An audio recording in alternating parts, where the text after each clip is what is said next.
My sister ruined my relationship because she couldn't have her so-called one true love. So I made her watch as he fell for me instead. My younger sister Mia has been using the same excuse since she turned 21. She claims she can't be with her one true love, so she has the right to ruin everyone else's happiness. And this isn't in the still hung up on her ex kind of way. It's far worse. If you're happy, she'll find a way to make you miserable, then justify it with her tragic love story. That story revolves around a guy named Ethan, someone she met at a college party 4 years ago. They hooked up once, he never called again, and somehow that became her origin story for all her destructive behavior. It started with her best friend Jess, who had known her since kindergarten. One weekend, Mia stayed over at Jess's house, and by Monday, Jess's boyfriend was sending Mia good morning texts. When Jess caught them together in her own bed, Mia's defense was, "You don't understand what it's like to lose your soulmate." Jess never spoke to her again. Then came our cousin's engagement party. Mia arrived in a dress worth more than my rent, got drunk, and cornered the groom in the bathroom. He later told us she kept saying he reminded her of someone special. Thankfully, he pushed her away and told his fiancée immediately. But Mia cried to our parents about how happy couples triggered her trauma. Mom's solution? A spa weekend to help her heal. By the time I met Ryan, I knew how things worked.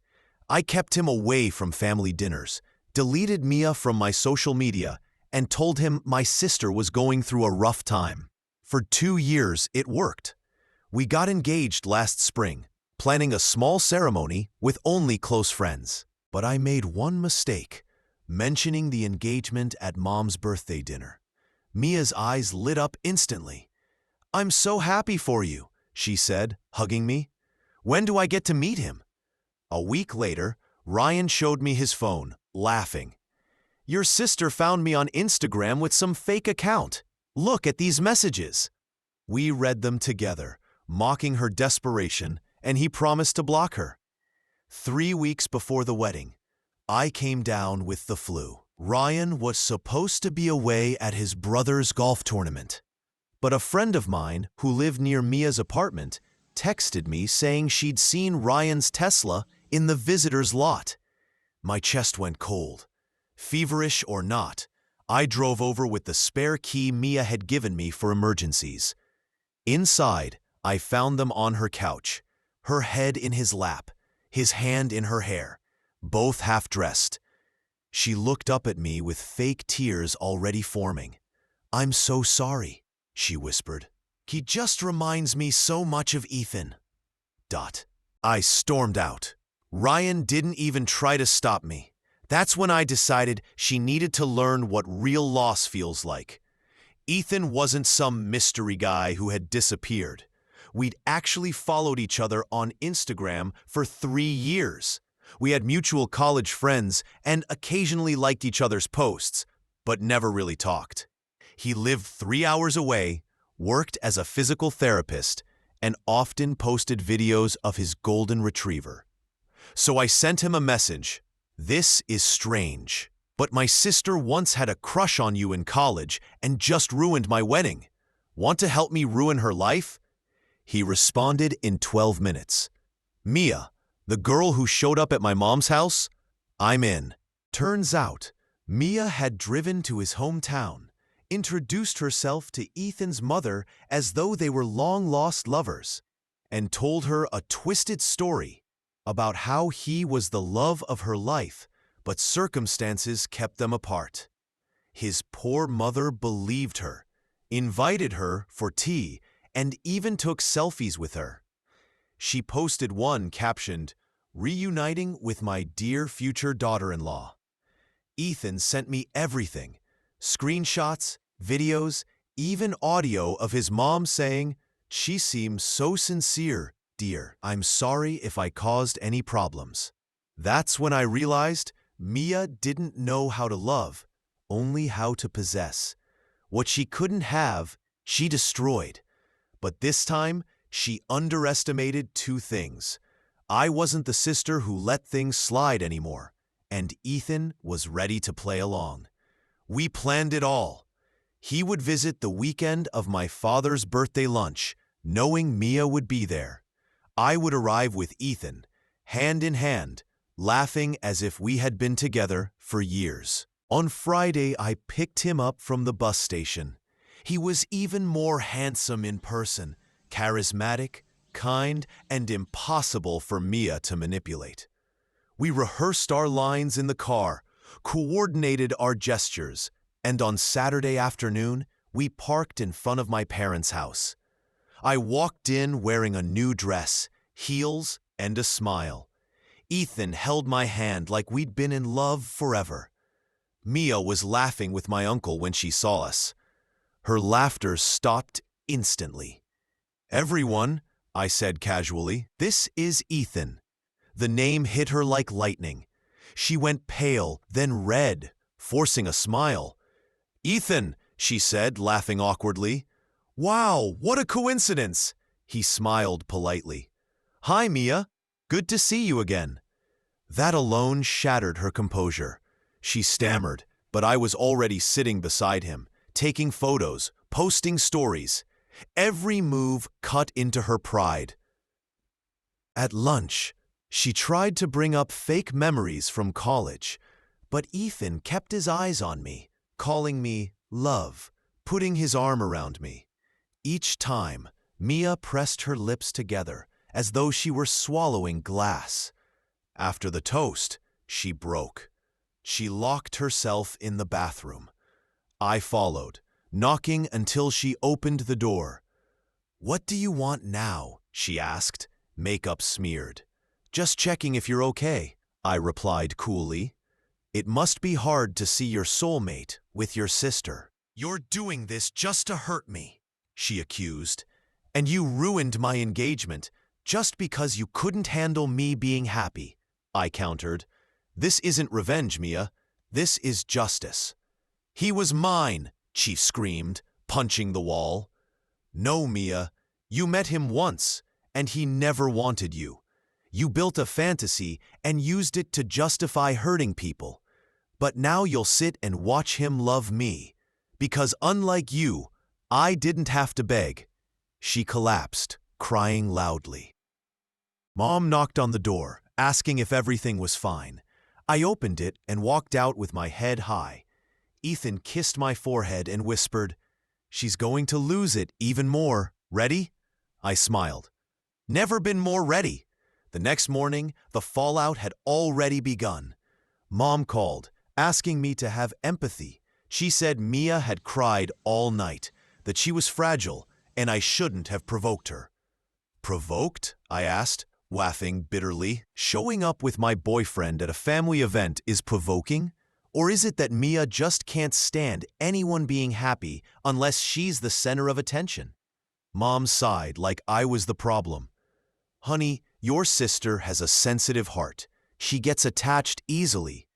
"Sensitive?" I cut in. "She slept with my fiancé. She destroyed my wedding while I was home sick with a fever. Don't try to twist this." She ended the call. That's when I realized no one in the family was going to defend me. They treated Mia like a fragile ornament, forgetting she also had claws. Only this time, those claws were cutting her instead. Saturday brought another event, Amanda's wedding, our cousin. Mia had always been close to Amanda, so I expected she might try to intervene, maybe even ask Amanda to tell me not to bring Ethan. But Amanda surprised me with a personal call. "Mel, please come and bring him. Everyone already knows what happened, and I'm tired of pretending with Mia. She needs to realize the world doesn't revolve around her." Mia showed up alone, wearing a too-tight dress, perfect makeup, and a forced smile. She pretended not to notice us as we entered. Ethan kept his arm around me, kissed my cheek now and then, and all she could do was watch. But the highlight came during the bride and groom's first dance. Amanda discreetly motioned for us to join them. Ethan and I spun slowly at the center of the floor when Mia tried to step in. For once, she looked uncertain. "Ethan, can I talk to you?" she asked. Using that same practiced look she always relied on, he released my hand briefly, looked at her calmly, and answered, "No, I'm busy loving your sister." Mia froze. I took a deep breath and added, "And for the first time in years, I feel truly loved. Something you've never understood because you've always mistaken attention for love." She backed away, eyes filling with tears, and stumbled over her own dress. No one laughed. Worse, everyone ignored her. That stung more. She left shortly after, and I kept dancing, finally feeling like I had won. But my favorite moment was yet to come. Weeks later, I was invited to a podcast about resilience and new beginnings.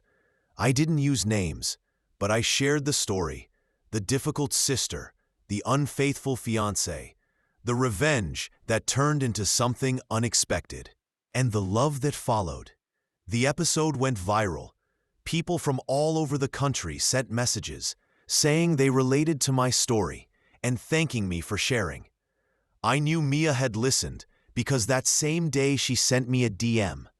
"Do you really need to expose yourself like this just to get applause?" My reply was quick. "It's not exposure, it's liberation. I lived in your theater for years. Now the story is mine, and so is the stage." She never answered. Soon, I heard through others that Mia had withdrawn. Some brands she was working with cut ties. People started questioning her fixation on Ethan. The image she had worked so hard to build, with filters and rehearsed captions, began to collapse. Not because of me, but because she couldn't keep her own mask on. Meanwhile, my life moved forward. Ethan was no longer just part of a plan. Somewhere between all the chaos, he became my support. What started as alliance grew into real companionship. And every day, I saw that what Mia tried to ruin only made me stronger. The first time I realized Ryan no longer crossed my mind was a regular morning, weeks after Amanda's wedding. Ethan was in the kitchen making pancakes, humming and dancing playfully. I laughed, and it hit me. Ryan had become nothing more than a faint memory. This wasn't just revenge anymore. It was the way Ethan held my hand without reason. The way he listened to my childhood stories, even though he already knew them. The way he looked at me while I read quietly on the couch. When I first messaged him to help bring down Mia's illusion, I thought it would be temporary. But it wasn't. He became part of my daily life. He met my friends, integrated into my work circle, left shirts and a toothbrush at my place. He showed up when my car broke down, stayed with me through an anxiety attack, and was simply present in ways Ryan never was. Ryan had been built on empty promises. Ethan was built on actions. One evening at a casual dinner, Ethan held my hand and said, "You know what's funny? We started this to trick your sister, but I never pretended." My heart raced before I replied, "I'm not pretending anymore either." We toasted, not to revenge, but to what came after. For the first time, I felt peace. A few days later, I saw Ryan on the street, walking alone, shoulders slumped. I looked away, not from hurt, but because it didn't matter anymore. He noticed me, but stopped when he saw Ethan take my hand. Maybe then he realized there was no place for him anymore. That night, I whispered to Ethan, "Thank you for showing up." He smiled softly, and I knew revenge had given me justice, but what came after gave me love. Months passed, and Ethan was no longer a strategy. He was home. We built routines, shared laughter and silence. even lived with his golden retriever sleeping between us. One evening on the couch, with pizza and a documentary, he asked, "Do you think it's too early for me to call you my girlfriend?" I laughed and said, "If anything, it's late." Yes. From then on, Mia disappeared from our conversations. She blocked Ethan everywhere, told people she'd never forgive me, but I no longer cared. The greatest freedom came when I stopped needing her approval. Ethan and I traveled, met his mother, helped paint his new clinic, and built a simple, honest life. One afternoon, lying in a hammock, he asked, "Do you still think all this was just revenge?" I smiled. Maybe it started that way, but it became the best choice I ever made for myself. Revenge turned into love, and that's what hurt Mia most. She had always wanted to be the center, but I found real happiness off stage, in a life she could never manufacture. I wasn't the perfect daughter or the family's favorite, but I was the one who turned rejection into freedom and pain into strength. 6 months later, I got an unexpected call from Ryan. I ignored the first 2 times, but on the third, Ethan encouraged me to answer. Ryan sounded broken, asking to meet. I agreed, knowing it was time to close that chapter. At the cafe, he apologized and explained how Mia had fed him lies, twisted old stories, and convinced him I was manipulative. But nothing excused his choice. I told him the real betrayal wasn't what he did, but that he believed her over me. When he asked if I was happy now, I smiled, happier than I ever imagined. And I left, without resentment, just certainty. Later, my mother asked to meet. She admitted she had favored Mia, thinking extra attention would help her change, while I was left to carry the weight. "Because you always seem stronger," she confessed. "I thought you didn't need support." We cried together, and I told her maybe someday I'd forgive, but not yet. She reached out, asking if we could try again as a family. I agreed. My father followed weeks later. For the first time, he admitted his failures as a parent and said he was proud of how I had turned pain into strength. Those were the words I had longed to hear. That night, I told Ethan everything. When he asked how I felt, I said, "Free, truly free." And about Mia, I just hope she'd find peace far from me. Because in the end, it wasn't just about beating her or avenging myself. It was about learning my worth, realizing I deserved love, respect, and loyalty. And now, waking up beside Ethan with the dog at our feet, I know every battle was worth it. They brought me here, to him, to us, and to peace.